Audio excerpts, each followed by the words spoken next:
Hi friends, அனைவருக்கும் வணக்கம். இன்னைக்கு ஒரு ஷாப்பிங் விலாக் தான் பார்க்கலாம் வாங்க. ஷாப்பிங் விலாக்னா பெருசாக ஷாப்பிங்லாம் இல்லை. இது சந்தைக்கு போயிருந்தோம் ஃப்ரெண்ட்ஸ். வெள்ளிக்கிழமை சந்தைக்கு போயிருந்தோம். சந்தைக்கு போயிட்டு என்னென்ன வாங்கிட்டு வந்தோம் அப்படின்றதுலாம் பார்க்கலாம் வாங்க. வீடியோக்குள்ளே போகிறதுக்கு முன்னாடி நீங்கள் இப்போ தான் நம்ம சேனலை ஃபர்ஸ்ட் டைம் பார்க்குறீங்கன்னா மறக்காமல் நம்ம சேனலை சப்ஸ்கிரைப் பண்ணிக்கோங்க. அதே மாதிரி வீடியோவை ஸ்கிப் பண்ணாமல் பாருங்கள். அப்போ தான் நம்ம போகிற வீடியோஸ் வந்து உங்களுக்கு நோட்டிஃபிகேஷனாக வரும். ஃபஸ்ட்டு பூ ஃப்ரெண்ட்ஸ், பூ வாங்கிட்டு வந்தோம். ஏன்னா பட்டன் ரோஸ் இருந்துச்சு, சரி கொஞ்சம் வாங்கிட்டு வந்தோம். அதுக்கப்புறம் பீன்ஸு 1 கிலோ 20 ரூபா தாங்க வாங்கிட்டு வந்தோம். ஏன்னா அதுக்கப்புறம் கற்பூரம், ஊதுபத்தி கற்பூரில் அதெல்லாம் வாங்கிட்டு வந்தோம்.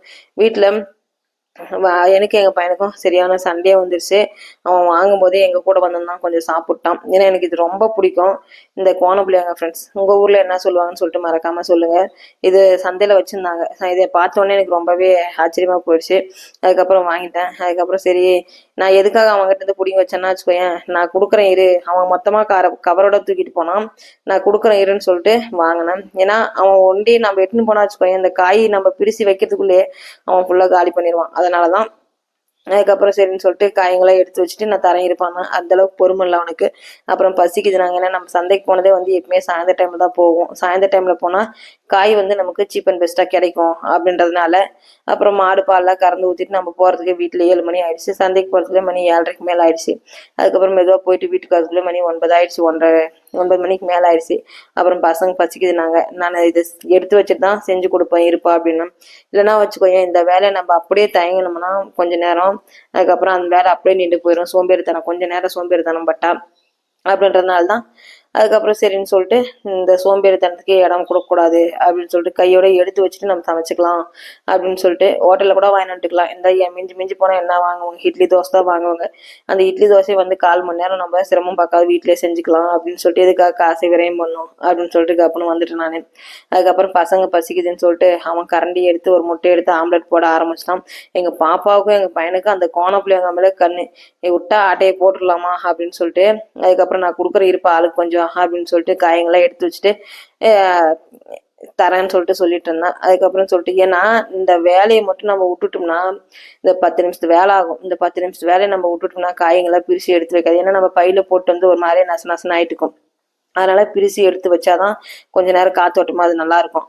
நம்ம அந்த சோம்பேறித்தனத்தை பார்த்து கொஞ்சம் இந்த மாதிரி நம்ம அப்புறம் செஞ்சுக்கலாம்னு சொல்லிட்டு விட்டோம்னா அந்த வேலை அப்படியே நின்றுடும். சாப்பாடு செஞ்சு சாப்பிட்டு தூங்கிடுமா, உண்ட மயக்கம் தொண்டனை கொண்டுன்னு சொல்லிட்டு சாப்பாடை செஞ்சு சாப்பிட்டாவே டயர்டாயிடும்.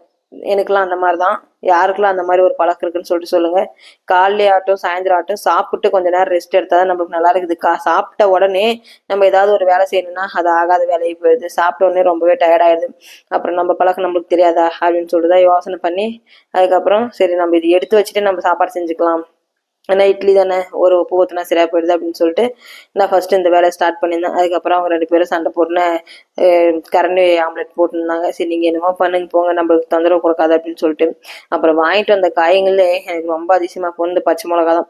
ஒரு மிளகா வந்து குறைஞ்சபட்சம் ஒரு 5 சென்டிமீட்டருக்கு மேலே இருக்கும். நம்ம உள்ளங்கையில் இந்த விரலுங்கெல்லாம் சேர்த்து எவ்வளோக்கு அந்த மணிக்கட்டு வரைக்கும் அந்த அளவுக்கு நீட்டமாக இருந்துச்சு. நான் வந்து அதை டெஸ்டிங் பார்த்துருந்தேன், கடிச்சு காரமாக்குதா இல்லையான்னு சொல்லிட்டு. காரம் நல்லா கொஞ்சம் உரப்பாக தான் இருந்துச்சு. அதுக்கப்புறம் இந்த டப்பு ஒன்று வாங்கிட்டு வந்தேன். ஏன்னா இந்த பசங்களுடைய ஸ்கூல் லஞ்ச் பாக்ஸ்லாம் நம்ம அவசரத்துல போட்டு வச்சுட்டா நமக்கு கிடைக்கிறது இல்லை. இன்னொரு டப்புக்கு இது பெருசு, அதுல கிடைக்கிறதே இல்லை. அதுதான் சரி பசங்க லஞ்ச் பாக்ஸ் மட்டும் போறதுக்கு கொண்டு வாங்கிட்டு வந்துடலாம் அப்படின்னு சொல்லிட்டு வாங்கிட்டு வந்தேன். அதுக்கப்புறம் சரி பசங்களுக்கு இந்த நூடுல்ஸ் வாங்கிட்டு வந்தேன். சரி பசங்க ரொம்ப நாள் ஆச்சு வாங்கி செஞ்சு கொடுத்து அப்படின்னு சொல்லிட்டு டிபார்ட்மெண்ட் போயிருந்ததுனால நூடுல்ஸு 10 முட்டை, அதுக்கப்புறம் மளிகை சாமானம் கொஞ்சம் இல்லை, மசாலா ஐட்டம் எல்லாம் அது, அதுக்கப்புறம் இந்த ப்ரஷ்ஷுங்க, மஞ்சத்தூள், இந்த செலவங்கெல்லாம் கொஞ்சம் வாங்கிட்டு வந்தேன்.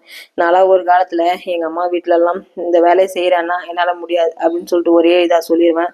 ஆனா இங்க அது வந்து நம்ம வந்து ஒரு தாய்க்கு பிள்ளையா இருக்கும்போது, இப்போ வந்து ஒரு பிள்ளைக்கு நம்ம தாயான பின்னாடிதான் நம்ம இந்த அளவுக்குலாம் ஆட்டம் போட்டு வந்தோமா, இந்த அளவுக்குலாம் நம்ம வீட்டில் ஏமாத்திட்டு வந்துட்டுக்கிறமே சோம்பேறியா அப்படின்னு சொல்லிட்டு நினைக்க தோணுது.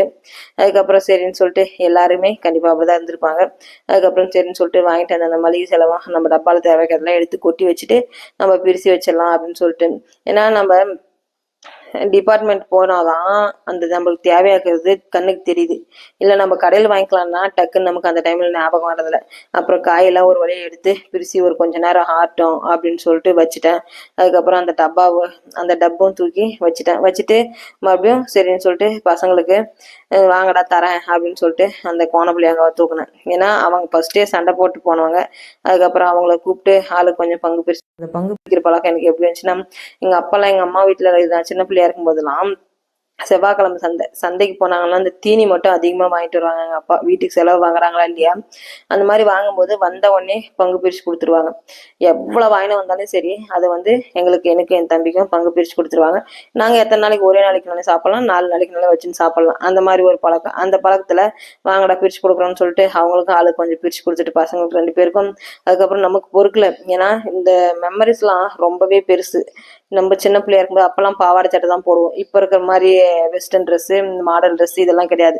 பாவாடை சட்டை, அதுவும் தைக்கிற பாவாடை சட்டை தான். அந்த மாதிரி போட்டுன்னு பசங்க கூட சேர்ந்து நம்ம போயிட்டு அந்த பாவாடையை வளைச்சி கட்டி மடி ரொப்பி எட்டுன்னு வருவோம். இந்த மாதிரி இது வில்லேஜ்ல அது அந்த ஸ்கூல் லீவ் விட்டாவே சனி நேரனாவே இந்த மாதிரிதான் இருக்கும். அந்த ஒரு ஃபீலிங்கே தனி ஃபீலிங் தான். அந்த ஒரு ஞாபகமெல்லாம் நினைச்சு பார்க்க ரொம்பவே இருந்துச்சு. எனக்கு மெயினா பர்டிகுலர் இது ரொம்பவே பிடிக்கும். அப்படினால நம்மளுக்கு அந்த காய்களெல்லாம் எடுத்து பேக் பண்ணி ஃப்ரிட்ஜில் ஸ்டோர் பண்ற வரைக்கும் எல்லாம் பொறுமை கிடையாது. அப்புறம் நாம் உட்காந்து சரி ஃபர்ஸ்ட் இதை சாப்பிட்டு தான் அடுத்த வேலை அப்படின்ற மாதிரி பிரிச்சு சாப்பிட ஆரம்பிச்சிட்டேன். யாரெல்லாம் என்ன மாதிரி இந்த மாதிரி ஒரு ரொம்பவே ஆரவாரமான அவசரமான ஒரு பிடிச்ச பொருள்லாம் பக்கம் காலி பண்ணாம எழுக மாட்டேங்கன்னு சொல்லிட்டு சொல்லுங்க. அதுக்கப்புறம் சரின்னு சொல்லிட்டு பசங்களுக்கெல்லாம் கொடுத்து முடிச்சுட்டு அதுக்கப்புறம் எங்க பையன் ஆல்ரெடி ஒரு முட்டை போட்டு எடுத்துன்னு போயிட்டான். திருப்பம் இன்னொரு கரண்டி முட்டை போடுறேன்னு சொல்லிட்டு அந்த வேலையை செஞ்சுட்டு இருந்தான். சரி நீ என்னமோ பண்ணுப்பான்னு சொல்லிட்டு நானுங்க அப்ப நடைங்கினேன்.